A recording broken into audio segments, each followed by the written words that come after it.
para que sejamos todos abençoados em nome do Senhor Jesus Cristo, aquele que vive e reina para todo o sempre. Amém? Fundamento da santificação. Já falamos da santificação posicional, experimental, estamos terminando, e depois a santificação final, e a quarta e última, que nós não viveremos nessa terra, mas iremos para a vida eterna numa santificação total. Amém? Vamos orar. Senhor nosso Deus, nós oramos a Ti agora, meu Pai, te louvamos de todo o nosso coração, pedimos a Tua bênção nesta tarde, não somente pela minha vida, que estou aqui para ministrar, mas também por todos aqueles que vêm para nos ouvir, assistir e conhecer, Pai amado, cada vez mais da Tua palavra. Muito obrigado pelo Teu amor, pela Tua bondade, e nós confessamos, ó Pai, que hoje, mais do que nunca, nós dependemos inteiramente de Ti, Senhor. Tua palavra diz que sem o Senhor nós nada poderemos fazer, e nós entendemos isso perfeitamente. Por isso, Pai, nesta tarde, eu necessito da Tua ajuda, estou na Tua dependência, para que venha unção, sabedoria, conhecimento, entendimento, tudo que for possível, Pai amado, revelar-me para que eu possa entender e compreender esse assunto tão profundo e tão delicado que é a santificação.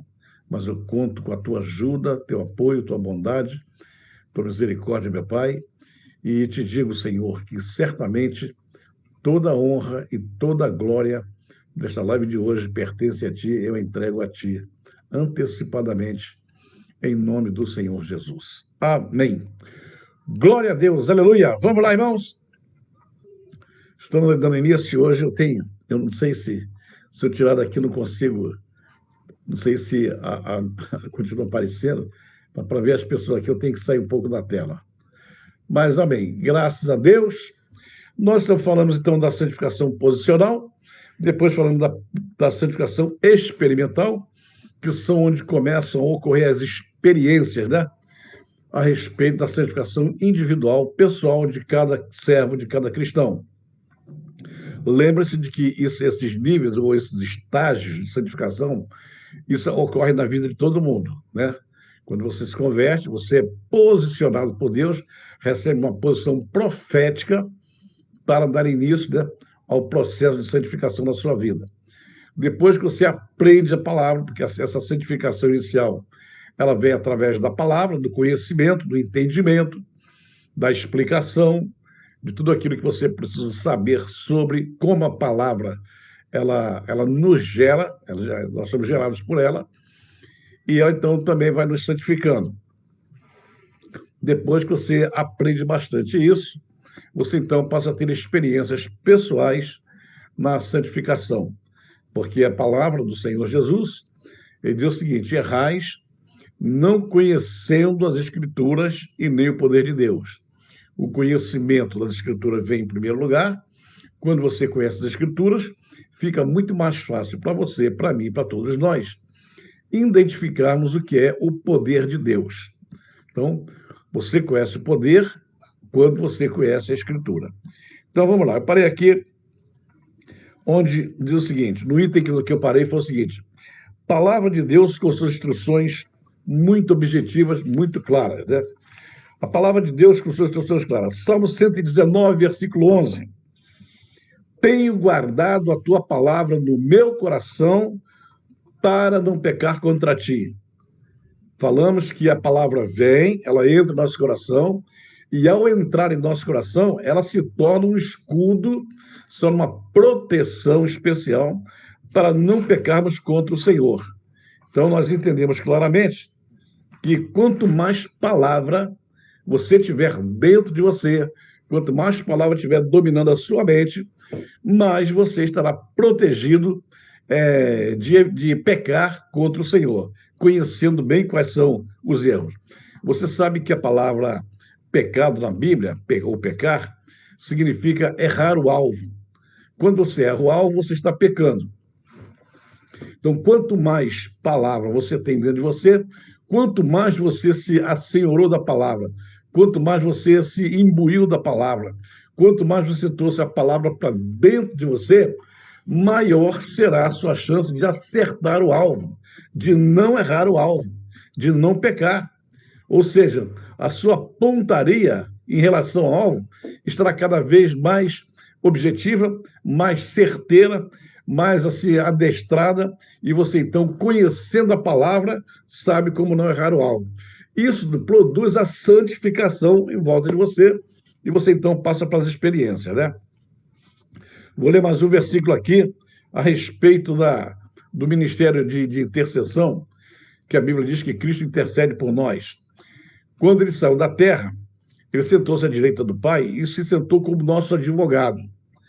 Isso, irmãos, quando você olha pelo ângulo da santificação, você observa o seguinte, que ele, o Senhor, o nosso advogado, o Senhor Jesus, o nosso sumo sacerdote, ele nos protege, né, diante do Pai acerca desses pecados chamados involuntários. Então, a Bíblia diz que o salário do pecado é a morte. Mas o nosso advogado está lá para interceder e não permitir que a morte nos alcance quando nós pecamos. Ele nos ajuda, nos perdoa e, com isso, ele facilita, ele ajuda, ele incentiva, ele estimula a nossa santificação perante o Pai. Tem vários versículos aqui para me ler, e se eu fosse ler todos eles, eu ia gastar um grande tempo aqui. Hebreus, capítulo 7, versículo 25, Lucas 22, João, capítulo 17, muito bom mesmo, João, né? Então, de João, santifica-os na verdade, a tua palavra é verdade. Coisa maravilhosa, né? Então, graças a Deus por isso, porque João 17 foi aquela oração que o Senhor fez pelos seus discípulos, pelos seus apóstolos, né? Então, tem muita coisa para ler aqui, vou ler quase 2 páginas de Bíblia, então nós vamos deixar para você ler em casa o capítulo 17 todo de João, para você entender. Número 3, a respeito dessa santificação experimental. O poder que o Espírito Santo traz em nossas vidas para nós entendermos, compreendermos as verdades da palavra de Deus. Você estuda a palavra, você lê a palavra, mas você precisa de uma ajuda especial para você entender. Essa ajuda vem do Espírito Santo, que faz com que você se afaste do pecado e vá cada vez mais buscando esse entendimento do que seja a santificação. Também tem tantos versículos aqui, eu não quero ler porque eu tenho que passar logo para a santificação final, porque eu quero que você entenda que é o terceiro estágio. Só tem um texto aqui que eu quero ler, irmãos. Não quero deixar passar isso, não. É aquele que está lá em Gálatas, capítulo 5, onde existe ali uma luta, uma guerra da carne contra o espírito. O apóstolo Paulo, ele tratou desse assunto de maneira assim, bem clara, bem transparente. Quando ele fala assim, eu vou ler para vocês aqui o versículo inicial. Portanto, eu digo a vocês, vivam pelo Espírito e não seguirão os desejos da natureza pecaminosa. Porque o que a carne deseja é contrário ao Espírito. E o Espírito deseja o que é contrário à carne. Um se opõe ao outro, de modo que não podem fazer o que querem. Mas se o Espírito os guia, eles estão debaixo da lei. As obras da natureza pecaminosa são bem conhecidas. Aí ele fala, irmãos, presta atenção, ele fala das obras da carne, que são bem conhecidas, não somente do povo cristão, mas de qualquer pessoa, porque pecado é comum a todo mundo. O pecado não é uma exclusividade dos ateus. O pecado não é uma exclusividade dos incrédulos. O pecado pode ocorrer com um ateu, com um católico, com um espírita, com um testemunho de Jeová, com um muçulmano, com um evangélico, qualquer um. Né? O pecado não tem essa distinção, esse reconhecimento de religião de ninguém. Ou seja, o que eu quero dizer, a religião que você tem não te impede de pecar. Você pratica a religião, você é fiel à sua religião, porém não quer dizer que a religião protege você de pecar, porque o pecado está numa outra dimensão, numa outra área da nossa vida. Aí Paulo, então, ele fala das obras da carne, né? O que a nossa carne deseja e o que ela produz. Ele começa, as obras da carne são bem conhecidas. Imoralidade sexual, impureza, libertinagem, idolatria, feitiçaria, ódio, discórdia, ciúme, explosões de raiva, ira, né? Ira, rivalidade, dissensão, sectarismo, inveja, embriaguez, glutonaria, orgia e coisas semelhantes a essa. Tudo que eu estou falando aqui é super conhecido por todas as pessoas dessa terra. Agora, preste bem atenção. Eu falei que com a sua conversão, você é colocado numa posição profética de iniciar a santidade. E você inicia. Então, o que acontece nesse processo? À medida que você vai conhecendo a palavra, você vai entendendo esses pecados aqui, compreendendo que alguns deles fazem parte da sua natureza. E para você se santificar, você tem que arrancar da sua natureza, extirpar, anular, cancelar, arrancar pela raiz esses problemas que tem na vida do ser humano. Porque enquanto você continuar praticando as obras da carne, a sua santificação vai ser muito difícil, se não impossível. E aí você sabe que não vai funcionar de jeito nenhum. Mas aí ele vem falando, vem comentando sobre isso, e fala assim, na sequência, né, na continuação, ele fala assim, mas eu aviso aqueles, eu agora aviso, como já fiz antes, que aqueles que praticam tais coisas, aqueles que praticam essas coisas que eu acabei de falar, feitiçaria, ódio, ciúme, explosão de raiva, libertinagem, idolatria e imoralidade sexual, não herdarão o reino de Deus. Não herdarão o reino de Deus. Então, essas pessoas que vivem nesse tipo de pecado, eles podem ter a melhor religião do mundo, mas se eles vivem na prática desse pecado, eles não vão herdar o reino, não vão entrar no reino. O reino não pertence a eles. O reino não é deles. Ele não tem nada a ver com o reino, porque quem vive no reino não pode viver dessa maneira. Depois ele vem, né, na sequência que eu estou falando aqui, ele vem e dá o antídoto para isso, né? Em vez disso, o fruto do Espírito, fala do fruto do Espírito. O fruto do Espírito, o primeiro são obras da carne, que impedem, que atrapalham, que não deixam, não permitem você se santificar, porque são obras da carne. O Espírito está buscando a santificação e a carne está ali martelando o pecado, querendo se alimentar do pecado. Bem, o fruto do Espírito é amor, alegria, paz, paciência, bondade, benignidade, fidelidade, humildade, domínio próprio. Olha que coisa interessante, né? Essas coisas aqui que estão o fruto do Espírito, por ele ser fruto do Espírito, originário do Espírito, porque é o Espírito que semeia em nossa vida essas coisas, semeia o amor, semeia a bondade, a benignidade, a fidelidade, a humildade, a paz, a alegria, a paciência. Ele, o Espírito, é que faz isso. Esses frutos, né, ou esse fruto do Espírito, né, quando entra na nossa vida, entra para produzir essa tal santificação. Ora, quando eu falei que essa segunda fase, esse segundo estágio, é a fase experimental, é onde você começa a ter experiências. Essas experiências que você vai ter agora são experiências que antes, quando você vivia na carne, no império das trevas, você não conseguia ter, porque esses pecados anteriores que eu falei, eles eram um obstáculo. Eles formavam uma barreira em você para que os frutos do Espírito não entrassem. Mas agora você se converteu. Quando você se converteu, saiu das trevas para a luz, para o reino da luz. E agora o Espírito Santo traz, então, o fruto do Espírito para criar um outro tipo de barreira. A primeira barreira de pecado era uma barreira que te impedia de se aproximar do Senhor. Essa barreira agora, criada pelo Espírito Santo, com o fruto do Espírito, é uma barreira contra o pecado. Você se afasta do pecado, como eu falei anteriormente na outra live, você pula o muro. O muro impediu você de se aproximar de Deus. Você pulou o muro, agora você está do lado do Senhor. E essas coisas aqui, humildade, paciência, bondade, benignidade, fidelidade, humildade, domínio próprio, alegria, paz, amor, tudo isso agora começa a frutificar em você e vai produzindo agora através de experiências que você vai tendo. Essas experiências, né? A experiência da alegria espiritual, da paz que é concedida pelo Senhor, do amor, do ágape, não é amor humano, não é amor filéu, estorge, é amor erótico, não. O amor ágape, o amor de Deus, experiências com amor ágape. Olha que as pessoas do mundo, eles podem falar de amor, podem fazer poesias, podem escrever, podem fazer canções, falando de amor, mas o amor verdadeiro, o amor ágape, o amor cuja origem é o Senhor, eles não têm experiência nessa área.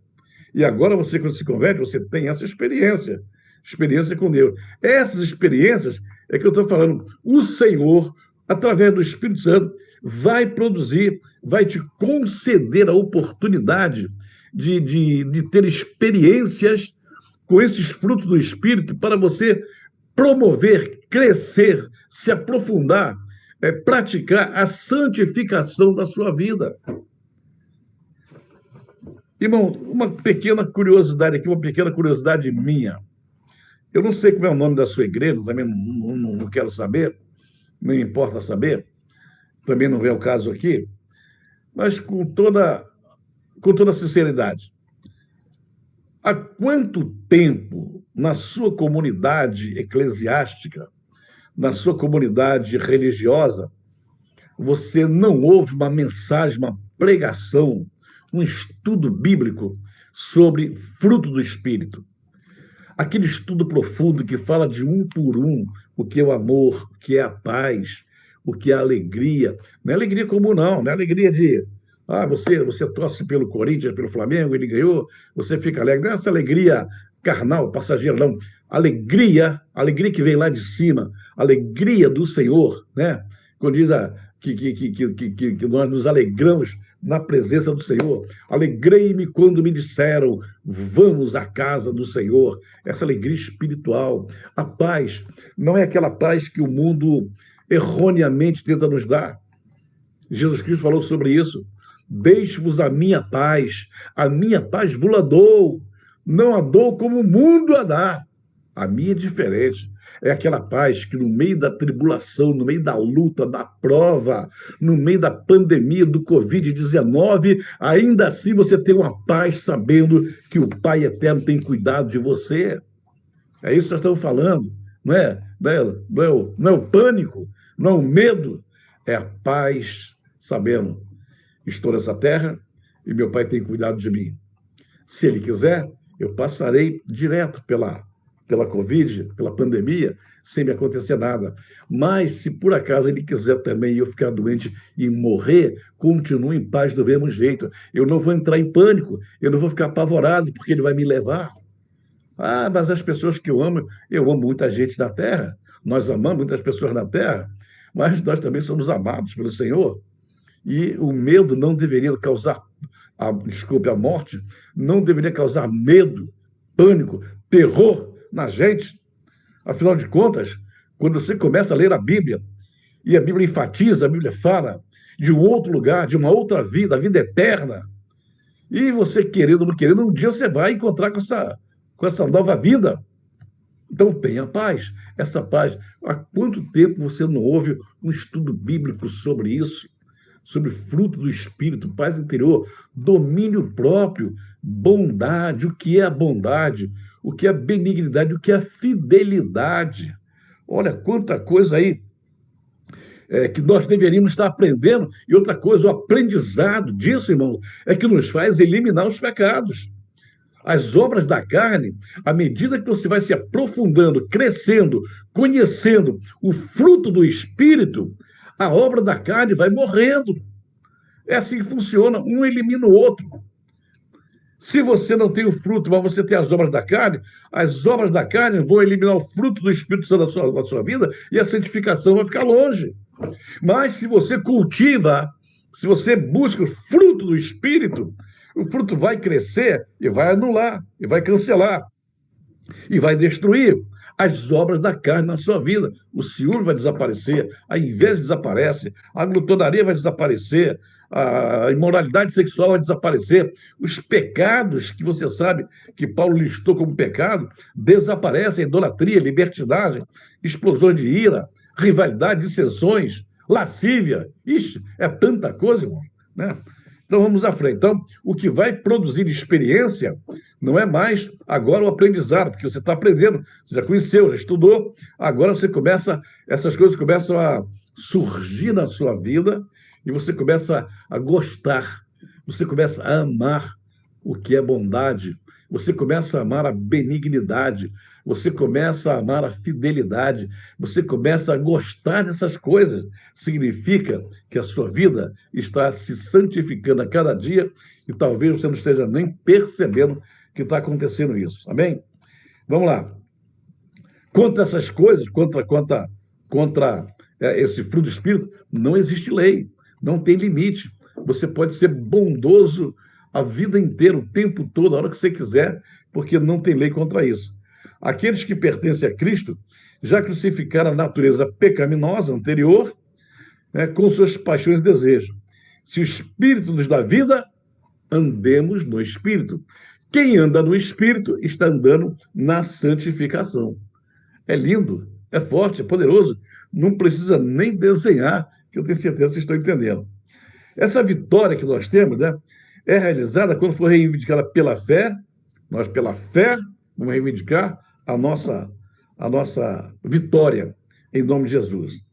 A própria natureza que tem em nós, ela está assim, arquivada. Ela não foi tirada, ela não foi eliminada. O próprio Senhor Jesus disse que o que entra no homem não contamina o homem, mas o que sai contamina, porque ele falou que do nosso coração procedem as saídas da vida. Do vosso coração procede adultério, fornicação, lascívia, glutonaria, assassinato, homicídio, inveja, né, desamor, raiva, ira. Tudo isso procede do coração.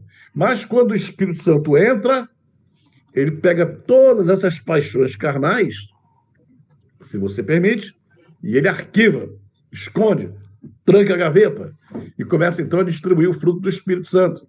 Mas se você é um cristão que gosta, que amava aquela vida, daqui a pouco não é o diabo, não é o Espírito Santo, é você mesmo que vai desarquivar os seus pecados, é você mesmo que vai desarquivar o seu ciúme, desarquivar lá a sua inveja, a sua ira, a sua imoralidade, a sua fornicação, todas essas coisas, irmãos. É comum a gente, hoje não tanto, mas era comum antigamente, quando uma pessoa ficava aborrecida com qualquer coisa, ela costumava usar uma expressão negativa, ruim. Ah, fulano de tal mexeu comigo e eu não tive outro jeito a não ser descer da cruz e resolver o problema. Queria dizer o seguinte, eu deixei a fé de lado, eu deixei a espiritualidade de lado, eu deixei o novo nascimento de lado e resolvi a situação conforme eu resolvi quando estava no mundo. Tive que descer da cruz. Uma expressão negativa, uma expressão que nenhum cristão deveria usar. Você nunca pode descer da cruz. Na hora que você chegou na cruz, permaneça lá, não saia de lá de jeito nenhum. Porque lá é a partir daí que vem estas experiências que nós estamos falando. Amém, irmãos? Vamos passar aqui, então. Falei da experiência posicional, experimental, as experiências, e agora a terceira e última não. A terceira nesta terra, a última desta terra, porque depois eu vou falar da quarta, quando vem. A santificação final. Você teve a posicional, que foi o início, as experiências que você teve te alimentaram ainda mais, e agora vem aquela que está relacionada com o crescimento do cristão, crescimento ministerial, espiritual, crescimento da palavra, aquela maturidade que você tem que ter em sabedoria, né? Conhecimento. Você considera que é ruim, é horrível, quando você vê um crente com 40, 50 anos de vida religiosa, 50 anos andando com o Senhor, tem uma experiência fabulosa, uma maturidade tremenda. Então, é ruim para nós quando vê uma pessoa com tanto tempo de igreja, com tanto tempo na presença do Senhor, ainda praticar pecados que são próprios, são característicos de uma pessoa que está no começo da sua vida cristã. Ou seja, não somente a experiência, mas o tempo que ele tem, a maturidade que ele tem na presença do Senhor, já deveria ter ensinado a ele que certos pecados ele não pode mais cometer. Ele tem consciência agora, não pode fazer. Não pode fazer, porque agora ele sabe o que é e o que não é. Então, ele tem o domínio próprio para segurar essas situações. Então, essa experiência, essa maturidade, que veio com o tempo que ele tem meditando na Bíblia, ouvindo mensagem, orando ao Senhor, adorando ao Senhor, servindo ao Senhor, ele agora já tem que estar num nível tal de segurança espiritual, de uma posição sólida. Não é uma pessoa que construiu uma casa na areia. Ele, com tanto tempo de cristão, tem que ter construído sua casa na rocha. Não se abate mais, não tem mais avalanche, não tem mais temporal, não tem mais tempestade que derrube a casa dele, né? Eles são informados que devem crescer em todas essas coisas e que o crescimento deve ser manifesto, né? Deve crescer na graça e no conhecimento de nosso Senhor Jesus Cristo. Crescer na graça e no conhecimento. Veja, irmãos, nós não estamos falando aqui de crescer na sua igreja. O irmão entrou na igreja e um dia ele foi diácono, outro dia foi evangelista, depois ele foi pastor, depois ele foi mestre. Então, ele considera que essa, vamos dizer assim, essa, entre aspas, carreira ministerial, ele imagina que isso está dando um crescimento a ele. Mas olha, existe a hierarquia religiosa que tem que ser praticada, né? Para ter respeito, para ter direção, para ter governo. Porém, isso não quer dizer, irmãos, que você está tendo maturidade espiritual. De repente, você pode assumir cargos pomposos, de repente, você pode assumir, né, um ministério, né, alguém te colocou no ministério, você cresceu, mas se você não tiver uma relação direta e pessoal com Hashem, com o Senhor, com o Pai Eterno, você vai ser um pastor imaturo, você vai ser um apóstolo imaturo, você vai ser um profeta imaturo, não tem maturidade. Você tem o cargo, você tem a função, mas você não tem devidamente a amizade, o conhecimento do Senhor na sua vida. O que adianta? Nós hoje caminhamos por aí, de cima, de norte a sul, de leste a oeste, e quantas vezes nós encontramos obreiros que, pelo tempo que tem de igreja, pelo tamanho da sua igreja, deveriam ter maturidade, não tem. Parecem crianças dirigindo um rebanho. Leva o negócio como se fosse uma diversão, um parque de diversão, um parquinho da Disney World, não é, não. Então é necessário que você tenha experiência, conhecimento, que tenha maturidade, que tenha relação. Eu queria usar uma palavra aqui, mas eu não gosto dessa palavra, quando alguém diz assim, você tem que ter intimidade com Deus. Ah, você não tem intimidade com Deus? Nós precisamos ter intimidade com Deus. Essa palavra é muito mal colocada pelo seguinte, irmãos, essa palavra intimidade significa que aquele que está numa posição privilegiada, quem está acima de você, quem está numa situação, num ponto em que é mais importante do que você, o mais alto, o mais importante, a autoridade, quem está acima, esse é que, se quiser, ele dá intimidade, ele abre a porta da intimidade para quem está embaixo. Quem está embaixo não consegue entrar na intimidade de quem está acima. Então, você dizer para um cristão que ele tem que ter intimidade com Deus, você está falando uma coisa que não é certo. Porque, na verdade, ele só terá intimidade com Deus se Deus quiser dar intimidade a ele. E se Deus não quiser, não vai ter intimidade nunca. A intimidade com Deus não depende de quanto você ora. A intimidade com Deus não depende de quanto você é bonzinho, de quanto dízimo você dá. A intimidade com Ele depende do dia que Ele quiser abrir a porta para você e dizer assim, vem cá, meu filho, eu vou dar intimidade para você, que eu gostei de você comigo vai ter acesso. Foi o que Ele fez com Moisés, foi o que Ele fez com Abraão, foi o que Ele fez com Samuel, foi o que Ele fez com Davi. Né? Você põe Davi e Saul, 2 reis de Israel, os 2 primeiros reis de Israel. Que intimidade tinha Saul com o Senhor? Nenhuma. E Davi, mesmo antes de ser rei, antes de governar, Saul estava vivo, não podia governar, já tinha recebido a unção de rei na sua casa. Samuel já tinha estado lá ungindo ele recebeu a unção, mas não tinha recebido o governo. Mas ele já tinha intimidade com o Senhor. Por quê? Porque ele era um adorador, porque ele cantava, ele tinha uma harpa, ele orava, ele buscava a Deus, ele tinha fé. Porque Deus resolveu dar intimidade. Deus resolveu dar tanta intimidade para Davi que, humanamente falando, Davi não tinha como assumir o reinado de Israel. Não tinha competência, não tinha preparo, não tinha maturidade, não tinha inteligência para isso, não tinha conhecimento para isso. Porém, ele foi escolhido por Deus. Porém, o Senhor abriu as portas da intimidade para ele, porque aquele garoto vivia adorando ao Senhor lá no deserto, lá no meio das ovelhas. Deus gostava dele. Deus gostava dele. E quando Deus dá intimidade, é ele, se ele quiser dar intimidade. É.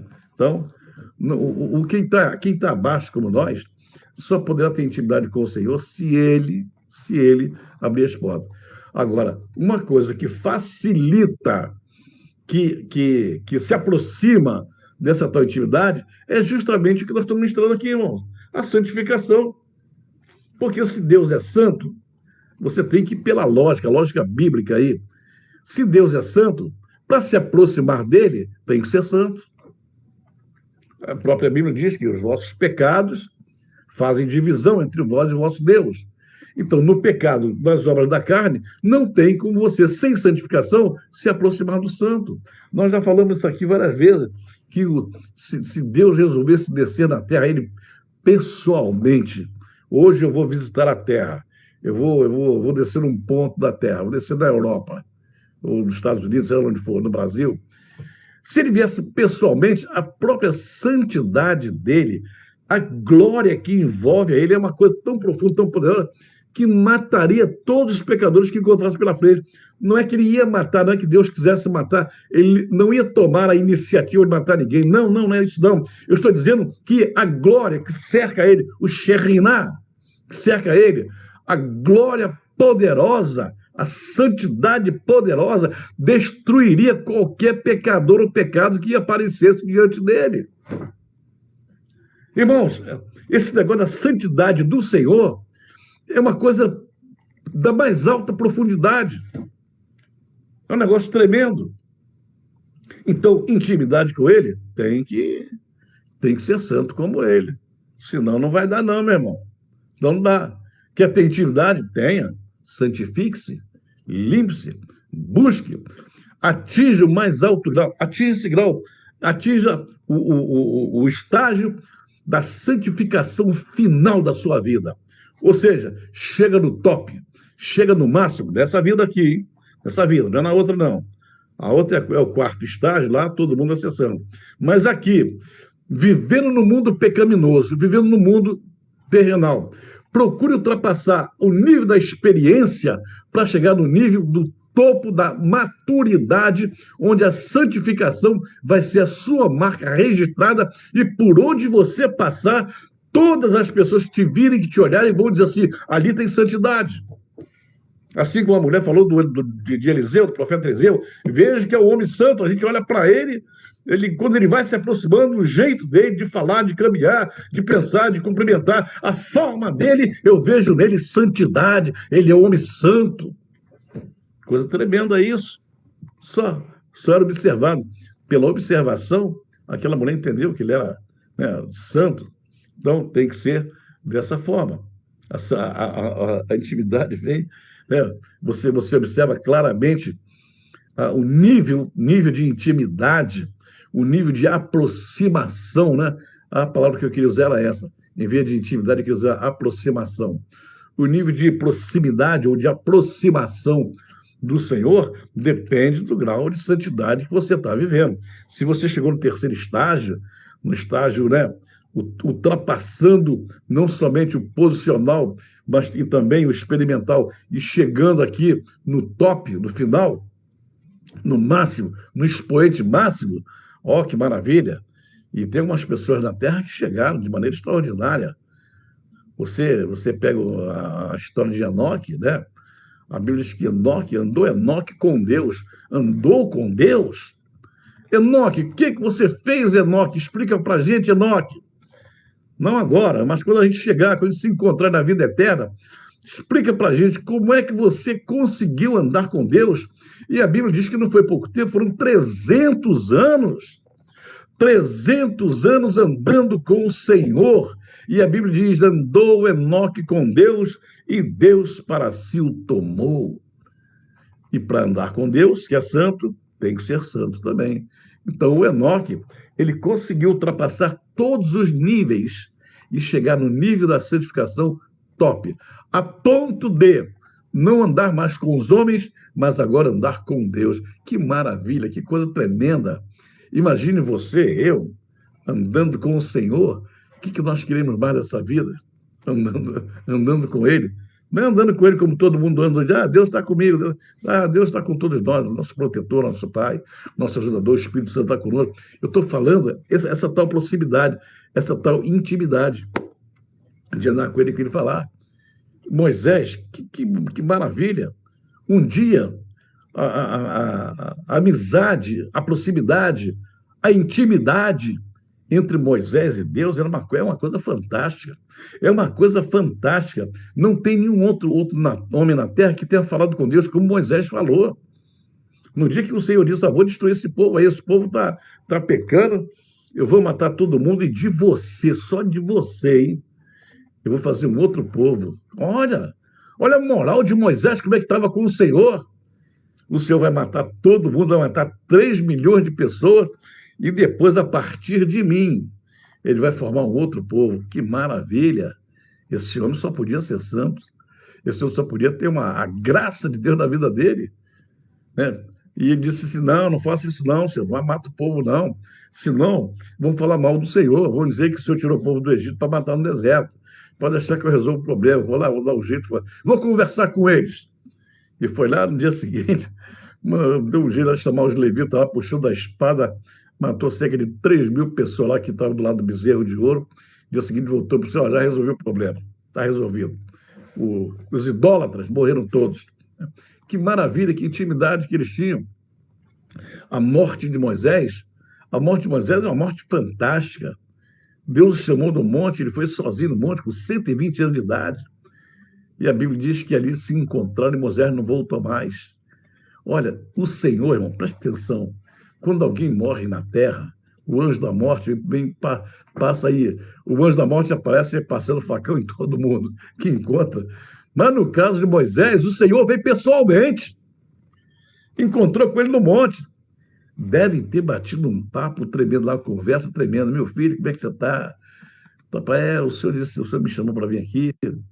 Meu filho, para a gente conversar um pouco, tal. O trabalho que você fez para mim foi muito bom, maravilhoso, trouxe o povo até aqui. E que maravilha. Pois é, senhor, já fiz tudo que tinha que fazer. E agora, senhor? Agora, meu filho, vamos fazer o seguinte, vamos para casa. Não fica mais nessa terra, não. Vamos para casa comigo, meu filho. E levou ele. Que morte maravilhosa. Isso aqui é intimidade. Isso aqui é o nível de santidade que é o padrão para todos nós.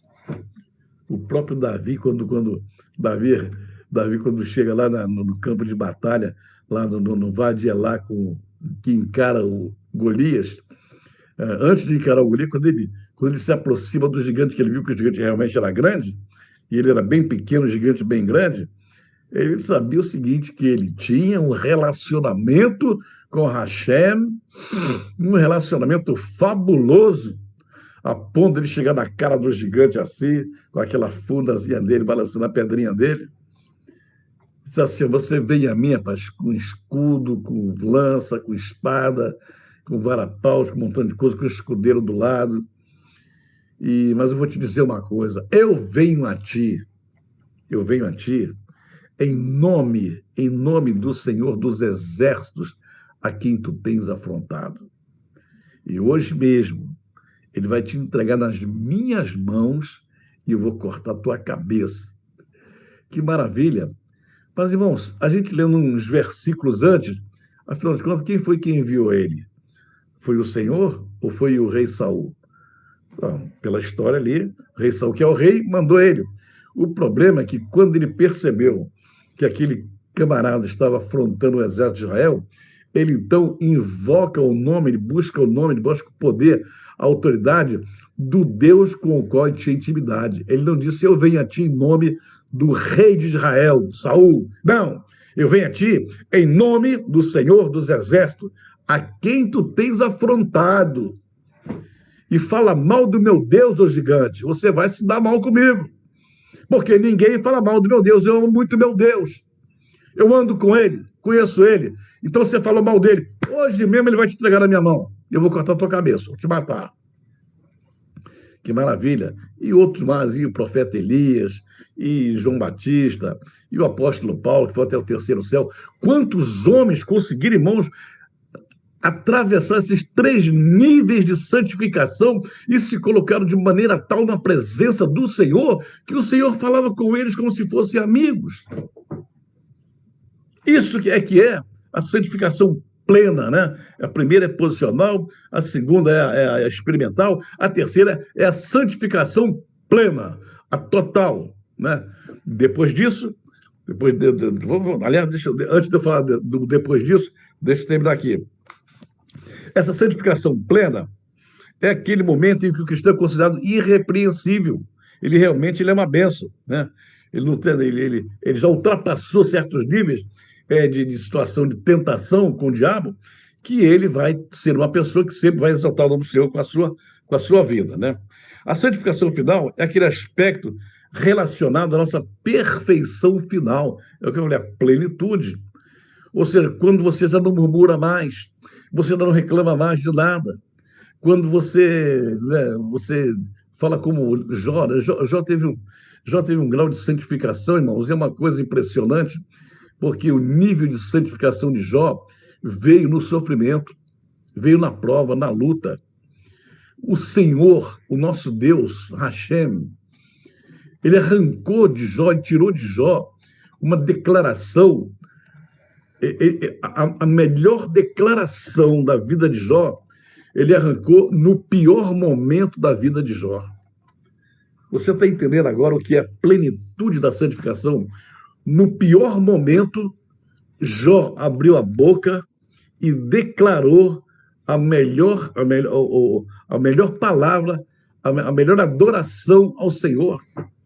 Quando estava lá dentro do buraco, leproso, cheio de lepra, cheio de ferida, sem nada, sem dinheiro, sem camelo, sem filho, só uma mulher que de vez em quando atormentava ele, aquela mulher que, ó, amaldiçoa teu Deus e morre. Você não tem mais jeito, não. Não tem solução mais para você. E ele disse, mulher, tu falas como uma louca. O Senhor deu, o Senhor tomou. Nu eu vi este mundo e nu sairei dele. O Senhor deu, o Senhor tomou. Bendito seja o nome do Senhor. Eu sei que o meu Redentor vive, que um dia se levantará sobre a face da terra. Que coisa maravilhosa. E ainda que ele me mate, ainda que Hashem me mate, nele eu esperarei. Eu não abandonarei. Do jeito que eu estou aqui, ele continua sendo meu Deus. Eu continuo amando, eu continuo adorando, eu continuo confessando com a minha boca que ele é o meu Redentor e eu amo. Arrancou uma declaração de amor, a mais tremenda, a mais estupenda declaração de amor dos lábios de Jó, quando Jó estava no buraco, no pior momento da sua vida. E hoje tem crente que nem está no buraco, nem está no pior momento. Apenas passa uma tribulação pequenininha, já abre a boca para reclamar, para murmurar. Oh, minha vida, como é que está? O diabo está furioso comigo, isso aqui, Deus não me ouve, isso aqui. Murmurador. Ô murmurador, não existe crente santo murmurador. Se você é murmurador, você vai ter dificuldade com a santificação. Se você murmura, você vai ter problema em santificar a sua vida. Você vai ter uma situação muito complicada, porque santo não murmura. Santo glorifica, santo adora, santo exalta o Senhor, santo fala igualzinho o serafim. Kadosh, Kadosh, Kadosh, Kadosh, santo, santo, santo, santo é o Senhor. É isso que o cristão fala. O murmurador não fala isso, porque o murmurador está perdendo um tempo em reclamar. Reclamar do sol, reclamar do frio, reclamar da chuva, reclamar da falta de dinheiro, reclamar disso, reclamar do pastor, reclamar da igreja, reclamar, murmurar. Não tem como se santificar se tem uma boca murmuradora. Desculpa, mas é verdade. Né? Então, a santificação plena é aquela relacionada à nossa perfeição final. E nós certamente estaremos lá. Por sua graça e pelo seu poder transformador. Aí, como diz a palavra, né? Paulo, quando falou sobre a igreja, ele deu uma declaração tremenda sobre a igreja, né? Porque a igreja, ela não tem mancha, não tem mácula, não tem ruga, né? Ela não tem sinais de velhice, ela não envelhece, né? Ela é santa, e irrepreensível. É a igreja é essa. Essa é a igreja, que nós somos essa igreja, né? Então vamos lá. Então, essa santificação final é a plena. E aqui tem muitas perguntas, mas eu não vou nem fazer, porque o tempo está passando e a nossa hora aqui não dá mais. E, além do mais, nós temos chegado ao final desse nosso estudo sobre a santificação. Foram 13 estudos. Agora nós vamos dar uma parada com as nossas lives, porque fizemos os 12 fundamentos, né? A unidade, o governo, autoridade, adoração, riqueza, sabedoria, poder, amor, força, santificação. Fizemos os 12 fundamentos do reino, e cada um deles com cerca de 12 estudos. Alguns tiveram mais, porque tinha muito mais assunto. Teve, se não me engano, foi a adoração, foram quase 18 estudos. Estão todos no nosso canal no YouTube. É só você procurar o canal Paulo Ventura, Apóstolo Paulo Ventura. Você vai ver lá nas nossas playlists, tem mais de 160 estudos sobre fundamentos, que você pode pegar lá a qualquer hora para todo mundo estudar, ler, entender. Agora nós vamos publicar os livros desses fundamentos, vamos apresentar a vocês, porque o que nós queremos é que todos esses fundamentos sejam praticados por todo aquele que crê no Senhor Jesus e que quer viver no reino de Deus. Eu fico muito feliz, agradeço muito a vocês por toda a paciência que tiveram comigo durante todo esse tempo, perdoando as nossas falhas, quando a internet caía, quando, às vezes, na viagem, no meio da estrada, não podia fazer, chegava atrasado. Mas, muito obrigado. E agora, você aguarde um tempinho aí, que nós vamos apresentar isso em livro, né? São 12 livros que nós estamos montando aqui, estruturando para passar para os irmãos. E esses estudos também vão para a nossa Universidade do Reino. Nós estamos estabelecendo a Universidade do Reino de Deus, que é filiada a uma outra universidade americana, a CKC, que é a Cidadãos de Kingdom of Citizen. Kingdom of Citizen, é o nome da universidade lá. Kingdom of Citizens University, juntamente coligada com a nossa aqui, Universidade do Reino de Deus. E esses estudos todos vão ser ministrados nessa universidade. Quando estiver pronto todo o material, nós já estaremos passando para vocês. E aqueles que quiserem fazer o curso de bacharel na universidade vão ter não somente os estudos, como vão ter uma outra série, porque a nossa próxima série agora vai ser falando sobre reino de Deus. Antes, nós vamos dar um estudo aqui, falando qual a diferença entre evangelho da salvação e evangelho do reino.